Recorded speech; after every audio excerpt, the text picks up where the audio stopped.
Donc, c'est un plaisir et un honneur d'être parmi ce panel d'experts pour débattre le sujet qu'on ne pas anticoaguler une fibrillation auriculaire. Donc, je n'ai pas de conflit d'intérêt avec les industriels sur cette présentation, mais quand même, j'ai un conflit avec mon cœur et le cerveau pour le protéger contre la fibrillation auriculaire. Comme vous le saviez, c'est l'arythmie cardiaque la plus fréquente et elle augmente le risque d'AVC et d'accident thromboembolique. Et les AVC induits par la fibrillation auriculaire, ils ont un très mauvais pronostic avec une mortalité et un handicap majeur avec des hospitalisations prolongées. Bien entendu, le risque est hétérogène et dépendant des facteurs de risque. Et seuls les anticoagulants ont démontré leur efficacité dans la prévention du risque thromboembolique. Mais donc, ce n'est pas tout à fait facile de dire ne pas anticoaguler. Et en 2020, les recommandations étaient très claires. Ils ont simplifié la prise en charge ou le schéma de prise en charge de la fibrillation auriculaire. Donc, vous voyez, c'est une prise en charge qui est avec AF Heart Team et structurée en 4 S. Donc, évaluation de risque d'AVC, les symptômes et la sévérité de la charge en fibrillation auriculaire et simplifié en ABC, donc anticoagulation pour le A, pour éviter un AVC. Bien sûr, plus le risque chasse de vasque augmente, plus on va avoir le risque thromboembolique aussi, et parallèlement aussi le score hémorragique calculé par le Hasbled score. Alors, pour répondre d'une façon simple, on va dire si le risque thromboembolique est inférieur au risque hémorragique, on ne va pas anticoaguler. Deuxième cas de figure, si on considère qu'on est devant une FA qui a été guérie, en particulier par les procédures d'ablation, peut-être on peut discuter aussi l'arrêt du traitement anticoagulant. Alors en 2020, si on regarde les recommandations, donc si vous avez un patient qui a une FA non valvulaire, qui a chasse de vasque égale à 0 chez l'homme et 1 chez la femme, donc c'est écrit pas de traitement anticoagulant. Et lorsqu'on regarde le texte, donc là on trouve une petite nuance, donc c'est 1A et ils disent should not be offered antithrombotic therapy. Parallèlement, en 2019, les Américains ils ont publié des recommandations aussi équivalentes et là ils sont un peu plus prudents, donc c'est classe 2A et les patients à faible risque thromboembolique, donc on peut ne pas anticoaguler. Mais au-delà de ça, est-ce que réellement c'est une question facile à résoudre? En fait, pourquoi? Est-ce que, théoriquement, quelles sont les situations cliniques où on est face à un score faible? C'est une insuffisance cardiaque isolée, une HTA isolée, un diabète, une maladie artérielle athéromateuse isolée. Mais en fait, ce n'est pas tout à fait fréquent. Si on regarde ce registre de Garfeld AF, qui a inclus 10 000 patients, vous voyez que les patients qui ont un score Schatz de Vasque 0 à 1 représentent à peu près 15% de la population inclue. Et dans le même registre, vous voyez les médecins qui ont pris en charge ces patients, vous voyez 30 à 40% recevaient déjà du traitement anticoagulant avec des scores faibles.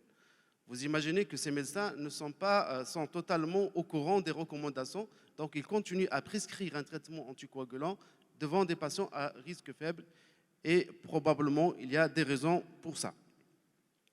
Alors, je vous rappelle que le score Schatz de Vasque, c'est un score purement clinique, il est simple, il a été fait d'une façon simple pour faciliter la prise en charge des patients ou de prendre une décision devant un patient qui est en FA au cabinet médical. Mais il occulte d'autres paramètres aussi importants qui interviennent dans la thrombogénèse et dans l'augmentation du risque thromboembolique, en particulier des paramètres échographiques tels que la taille de l'oreillette gauche, la fonction contractile de l'auricule gauche, des éléments biologiques tels que la présence d'une néphropathie, un syndrome d'apnée de sommeil, une hyperthyroïdie. Donc, ce score il est insuffisant pour prédire le risque thromboembolique seul chez le patient. Donc, le Schatz de Vasque, il est bien, mais il est insuffisant. D'où l'importance d'intégrer d'autres paramètres, tels que des paramètres échographiques.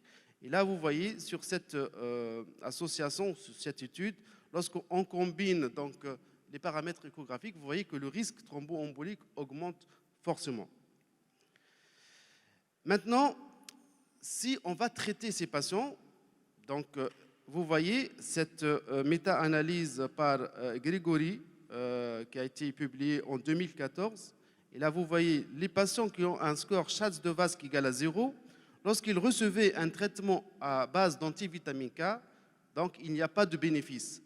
Par contre, lorsqu'ils sont traités par les anticoagulants directs, donc que ce soit dabigatran, rivaroxaban, apixaban, il y a toujours un bénéfice par rapport aux patients qui recevaient un traitement antivitamine K. Donc, ces patients à faible risque, si on devrait les anticoaguler, il faut penser aux bénéfices nets. Et là, c'est plutôt, il faut privilégier les traitements anticoagulants directs. Même pour les patients à haut risque hémorragique. Donc, on a toujours ce bénéfice pour les patients à risque faible, donc Schatz de Vask égale à 1, donc avec les anticoagulants directs et pas avec les antivitamines K. Autre type, en fait, est-ce que le type de la fibrillation auriculaire influe aussi le choix? Donc, est-ce que le risque thromboembolique est identique pour une FA paroxystique, persistante ou permanente? Effectivement, il y a eu une méta-analyse qui a démontré que lorsqu'il s'agit d'une FA persistante ou permanente, le risque double. Donc, le risque d'événement thromboembolique, le risque d'événement hémorragique et aussi le risque de mortalité. Donc, face à un patient qui a une FA paroxystique, ce n'est pas comme le patient qui a une FA permanente. Donc ça aussi, il faut l'intégrer dans le raisonnement pour prescrire un traitement anticoagulant ou non. Maintenant, je reviens sur la question, lorsqu'on fait une ablation réussie ou jugée réussie, est-ce qu'on pourrait arrêter le traitement anticoagulant? Dans cette méta-analyse qui a inclus plusieurs études, donc vous voyez, il y a une tendance à plutôt, lorsqu'on met le traitement en off, il y a moins de complications thromboemboliques et il y a moins de complications hémorragiques. Mais les auteurs de cet article restent prudents et ils disent que par manque d'études randomisées, on ne peut pas vraiment tirer des conclusions pertinentes. Parallèlement, donc, en Angleterre, donc NICE, ils ont établi un protocole très strict et ils ont vérifié tous les papiers qui ont analysé les protocoles d'arrêt du traitement anticoagulant après ablation de FA. Et au final, ils ont dit qu'il est prudent de rester avec le traitement anticoagulant. Donc la question n'est pas encore résolue et vraiment au cas par cas et en fonction du score Schatz de Vask. Maintenant, troisième volet, c'est les patients à haut risque hémorragique ou les patients qui ont fait des hémorragies cérébrales. Et là, forcément, il y a un danger de prescrire un traitement anticoagulant. Chez ces patients, donc, ils pourraient avoir soit des hémorragies spontanées, soit des hémorragies traumatiques. Et on se pose la question, est-ce qu'on represcrit un traitement anticoagulant? Ces patients, en particulier les patients qui ont des microbleeds détectés à l'IRM, sont à très haut risque d'hémorragie spontanée. Là, on a une solution qui est l'exclusion de l'auricule gauche, qu'il faut aussi l'intégrer dans les raisonnements. Donc, lorsque vous êtes en contre-indication absolue au traitement anticoagulant et il y a un risque thromboembolique élevé, on peut aussi penser à l'exclusion de l'auricule gauche. Et il y a plusieurs prothèses et plusieurs techniques. Malheureusement, elles restent toujours en classe 2B. C'est vraiment un dernier recours lorsqu'il y a une contre-indication absolue. Alors, mes take-home message, donc le score Schatz de Vask est un score clinique simple, validé et utile pour identifier les patients qui nécessitent un traitement anticoagulant. Par contre, pour les patients à faible risque, la décision de ne pas anticoaguler doit intégrer d'autres paramètres échographiques, biologiques et aussi le type de la FA, paroxystique, persistante ou prolongée. Et si vous allez anticoaguler, plutôt le bénéfice est avec les anticoagulants directs et pas avec les antivitamines K. Et la question sur l'arrêt du traitement anticoagulant après ablation FA n'a pas été encore résolue par manque d'études randomisées. Néanmoins, les méta-analyses sont plutôt en faveur d'un arrêt du traitement anticoagulant et l'exclusion de l'auricule gauche est une alternative quand le traitement anticoagulant est totalement contre-indiqué ou en cas d'hémorragie cérébrale spontanée. Et je vous remercie pour votre attention.